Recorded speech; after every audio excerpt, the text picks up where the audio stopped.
Hello everyone, welcome back to my channel. So in this lecture, I will be starting with the introduction of anatomy. Anatomy is a subject in MBBS first year and most of the students find it very difficult to understand. So I will try to teach you in a very simple manner so that you all can remember it easily and for a longer time.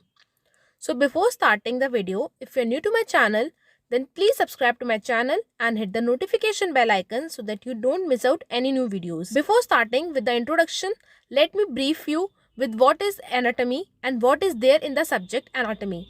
So anatomy is basically all about human body. You all can clearly see the skeleton dancing here or the picture of a moving skeleton. So anatomy is all about human body. It's all about what is happening inside the human body, be it bones, muscles or nerves or whatever is there inside the human body. We all read it in a branch of science called anatomy.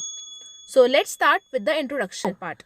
The forelimbs and hind limbs were evolved basically for bearing the weight of the body and for locomotion as seen in quadriceps, example dogs.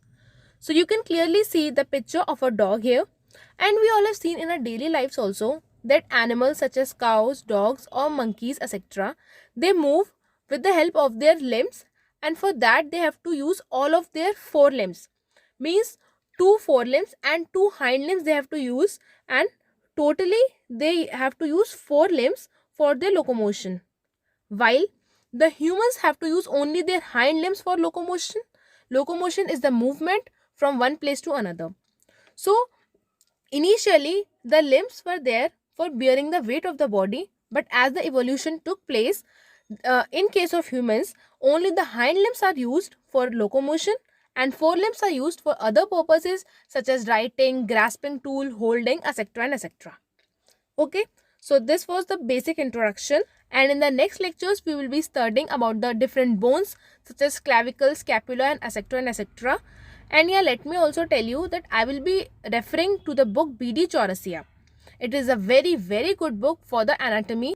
Each limb is made up of a basal segment or a girdle and a free part divided into proximal, middle and distal segments. See, you can clearly see in the picture that this is the human skeleton, and there is a girdle which attaches this shoulder. There is a shoulder girdle and there is a hip girdle. So there is a, basically you can say joint, you can say there is a joint which attaches this bone which is known as humerus with the main body or the axial skeleton, and there is a joint here which attaches this femur with the axial skeleton. I hope that you all must be knowing what is the axial and appendicular skeleton system. This you all must have studied in your class 11th. The main part which constitutes of the ribs and the sternum comprises the axial skeleton and the limbs constitute the appendicular skeletal system. So each limb is made up of a basal segment or a girdle, the hip girdle and the shoulder girdle, and this is the free part, the hand or the leg, which is divided into proximal, middle and distal segments, and the distal part. One more thing you have to remember here is that the proximal part is towards the girdle, be it the shoulder girdle or the hip girdle. The middle portion is the middle part, and the distal segments are the hands and the foot respectively. Okay, I hope that you all must be understanding it. The girdle attaches the limb to the axial skeleton. This I have already told you. The axial skeleton which is there, the ribs, the sternum, the vertebral column, the girdle attaches it to the axial skeleton. Shoulder girdle attaches the forelimb and the hip girdle attaches the lower limb with the axial skeleton. The distal segment carries 5 digits. The distal segment is the last segment which I told you, the hands and the foot. So it carries 5 digits. You all know this? So now we will be studying about the homologous parts of the limbs. See, each human being has 2 sets of limbs, the upper limb and the lower limb. There are some homologous parts which the upper limb matches with the lower limb. So these are the homologous parts of the limb. The shoulder girdle is homologous with the hip girdle. The shoulder joint is homologous with the hip joint. We have arm with the humerus, and for the thighs we have the bone femur. In the forelimb, we have the elbow joint or the upper limb we can say, and in the lower limb or the hind limb, we have the knee joint. Then we have the forearm with the radius and ulna. Two bones are there below the knee, elbow joint, radius and ulna. Similarly, in the leg, below the knee joint, we have two bones, tibia and fibula. Then we have wrist joint, and in the lower limb, we have the ankle joint. In hands, we have the different kinds of bones, carpus, metacarpus and 5 digits. In the lower limb, we have in the foot, we have different kinds of bones called the tarsus, metatarsus and 5 digits. So upper limb is homologous with the lower limbs in the human body. Now moving next, parts of the upper limb. See, in the volume 1 of anatomy book, we will be dealing with the upper limb and thorax. So our concern here will be mainly for the upper limb. So in upper limb, we have the shoulder region. Shoulder region, it is subdivided into pectoral region. Pectoral region is on the front of the chest. Then we have the axilla. Axilla is also known as the armpit. And then we have the scapular region on the back. So the front part is known as the pectoral region, then the armpit, and the back part is known as the scapular region. Various bones are there in the shoulder region, and the bones which form the shoulder girdle are the clavicle and scapula. These bones form different kinds of joints known as the sternoclavicular joint and acromyoclavicular joint. I know at this point of time you won't be understanding what I am trying to teach you, but further, as we will move further and we will read each bone, the clavicle and scapula in detail, then you will be understanding and correlating what I am trying to say here. Okay, so if you're not understanding this portion right now, no need to worry. When we will be studying the clavicle and scapula in detail, then you can just memorize it and then you can just understand what I'm trying to say here. Okay, then we have the upper arm. See, basically here what I'm trying to say is we are studying about the parts of the upper limb. In upper limb, we have the shoulder region. Then we saw about the subdivision and the bones which are there in the shoulder region and the joints which are there in the shoulder region. Now, as we will move down, we have the upper arm from the shoulder to the elbow. This is also known as the brachium. Upper arm is also known as brachium. It don't have any subdivision, and the bones which is there, it is the humerus bone. You all must have seen in the previous diagram this bone which is there, this is the humerus bone. Okay, so humerus bone is there, and which joint is formed? It is forming the shoulder joint with the clavicle and scapula. Okay, then we will have forearm. Forearm is also known as antebrachium, and forearm extends from the elbow to the wrist. See, in this diagram, this is the elbow. The bones which are coming from the elbow to the hand, these two bones, radius and ulna, these two bones come under the region, this one, forearm. Okay, so forearm has two bones, radius and ulna, and it has two joint, elbow joint and radioulnar joint. Elbow joint you all must be knowing, and the radioulnar joints are the joints which are between the radius and ulna. Okay, so now our fourth part is the hand. Hand has wrist. It has proper hand, the palm. Hand proper means the palm it is talking about, and the 5 digits, or you can also say the 5 fingers. We have 5 fingers, and starting we will while numbering them, we start from the thumb. Thumb is also known as pollex. Then the first finger, which is known as the second digit, is called the index or the forefinger. Third digit is known as the middle finger. Fourth digit is known as the ring finger, and the fifth digit is known as the little finger. So while numbering these digits, we will be starting from the thumb and then we will be moving towards the little finger. So the bones which are there in the hand, there are many bones in the hand.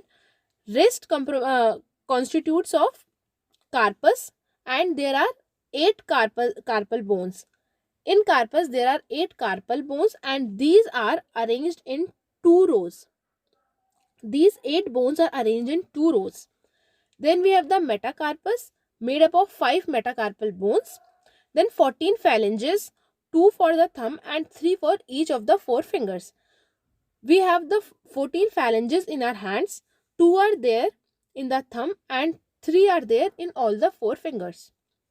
The joint which hand forms are the wrist joint. Wrist joint is between the radio and carpal bones. Radius and carpal bones, the joint which is there, it is known as the wrist joint. Then there will be joint between carpals also. So this is known as the intercarpal joint. Then there will be joint between carpal and metacarpals also. This is known as the carpo-metacarpal joint. The joint between the metacarpals is known as the intermetacarpal joint. The joints between the metacarpals and phalanges is known as the metacarpophalangeal joints. And the joints between the digits is known as the proximal and distal interphalangeal joints. I know that you won't be understanding that much right now, but as we will be moving further and we will be seeing the detailed picture of the hand, of the human hand and the whole upper limb, you will be understanding it more clearly. So no need to worry if you're not understanding this portion at this point of time. Okay, see, this is the diagram and now I will be elaborating to you all. This is the sternum. This part is the sternum which attaches the ribs towards itself. Then this bone which is lying horizontally, this bone is the clavicle, and this triangular part, let me change the color, this part is the scapula. Okay, with this clavicle and scapula, from there this part is the shoulder girdle.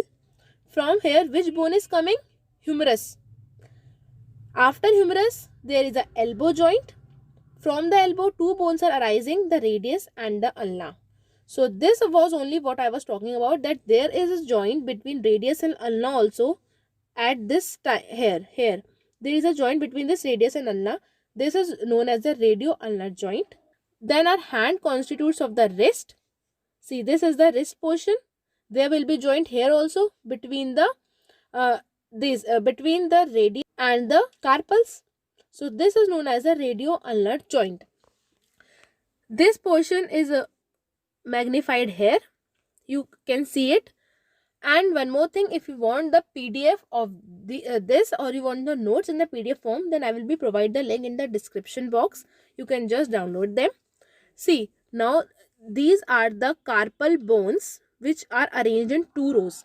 These are the carpal bones. Then these pink colored ones, these pink colored bones, they are the metacarpals. These pink colored are the metacarpals. So 5 metacarpals are there. Then we have this phalanges. 14 phalanges are there. 1, 2, 3, 4, 5, 6, 7, 8, 9, 10, 11, 12, 13, 14. So these are the 14 phalanges which are there in the hand. So here when I was telling you about the joints, you can clearly see that there must be joint here also between the radius and the ulna. This is the radio-ulnar joint. Then the joint which here the joint which is there between the carpal bones, it is known as the wrist joint. Wrist joint between the radius and the carpal, radiocarpal joint. Comes the intercarpal joint, the joint which is present between these carpals. Just wait a minute. This joint, I am talking about the joint which is present between these carpal bones is known as the intercarpal joint. These joints which are there, these are known as the intercarpal joints. Then comes the carpo-metacarpal joints. The joints between this carpal and these metacarpals, this joint is known as the intermetacarpal joint. Then the metacarpophalangeal joints, the joint which is present between the metacarpals and the phalanges. So these joints are known as the metacarpophalangeal joints. Then the last is the proximal and distal interphalangeal joints. These joints between the different phalanges, these are known as the proximal and distal interphalangeal joints. So moving on to the last slide of this lecture, lines of force transmission. See, whenever we take something in our hand, our force is there, our weight is there, and this weight which is eventually taken by our axial skeleton. How this process goes? See, the force which is there in our hand, we hold this in the hand, then from the hand this force goes to the wrist joint, from the wrist joint it goes to the radius, then to the interoserous membrane, then to the ulna. From this diagram you can see, if we are holding something here, then this force will be transmitted from the radius and ulna to upwards. So after this it will go to the elbow joint, then from the elbow it will be pushed upwards to the humerus. This is the humerus, it will be pushed here, then to the shoulder joint. Shoulder joint is forming the shoulder girdle. From there it is going to the scapula, then coracoclavicular ligament, then to the another bone, clavicle, which is also known as collarbone. From there it will be going to the sternoclavicular joint. Sternoclavicular joint is the joint which attaches clavicle to the sternum. The joint which is attaching the clavicle to the sternum is known as the sternoclavicular joint. From the sternum, this force is transmitted to the axial skeleton, and this is how weight is transferred from the hand to the axial skeleton. Okay, this was all for today's video. I hope you all must have understood it well. If you have understood, then please like this video, share it among your friends, and please subscribe to my channel, and also hit the notification bell so that you get notified every time I post a new video. Thank you so much for watching. Stay tuned for the next video. Bye. And the link of this PDF will be provided in the description box. Just check it out once. Thank you so much for watching.